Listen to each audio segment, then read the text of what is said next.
ഈശോ മിശിഹായ്ക്ക് സ്തുതിയായിരിക്കട്ടെ. ഈശോയിൽ ഏറ്റവും സ്നേഹമുള്ളവരെ, ഉൽപ്പത്തിയുടെ പുസ്തകം 28-ാം അധ്യായം 15-ാം തിരുവചനം. നിന്നോട് പറഞ്ഞതൊക്കെ ഞാൻ നിറവേറ്റുന്നത് വരെ നിന്നെ ഞാൻ കൈവിടില്ല. പ്രിയമുള്ളവരെ, ഞാനും നിങ്ങളും ദൈവത്തിന്റെ വാഗ്ദാനം അനുസരിച്ച് ഓരോ ദിവസവും ജീവിതത്തിൽ മുന്നോട്ട് പോകുന്നവരാണ്. എനിക്ക് നിങ്ങൾക്കും ഒരു കണക്കുകൂട്ടലും ഒരു പ്രതീക്ഷയും ഒക്കെ ഉണ്ട് ജീവിതത്തെക്കുറിച്ച്.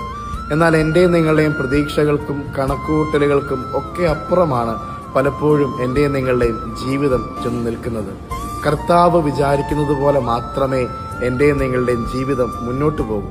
എങ്കിലും എൻ്റെയും നിങ്ങളുടെയും ഒരു ശുഭാപ്തി വിശ്വാസം, അവൻ എനിക്കായി കരുതി വെക്കുന്നതൊക്കെയും അത്രമേൽ നന്മയ്ക്ക് മാത്രമായിരിക്കുമെന്നും എൻ്റെ ദോഷത്തിന് എൻ്റെ കർത്താവ് ഒന്നും ചെയ്യില്ല എന്നൊരു ശുഭാപ്തി വിശ്വാസം എനിക്ക് നിങ്ങൾക്കുമുണ്ട്. ഈ വചനം നൽകുന്നൊരു കോൺഫിഡൻസ് അതാണ് പ്രിയമുള്ളവരെ. നിന്നോട് ഞാൻ പറഞ്ഞതൊക്കെ നിറവേറ്റുന്നത് വരെ നിന്നെ ഞാൻ കൈവിടില്ല എന്നുറപ്പ് ഈശോ എനിക്ക് നിങ്ങൾക്ക് നൽകുന്ന ഉറപ്പതാണ്.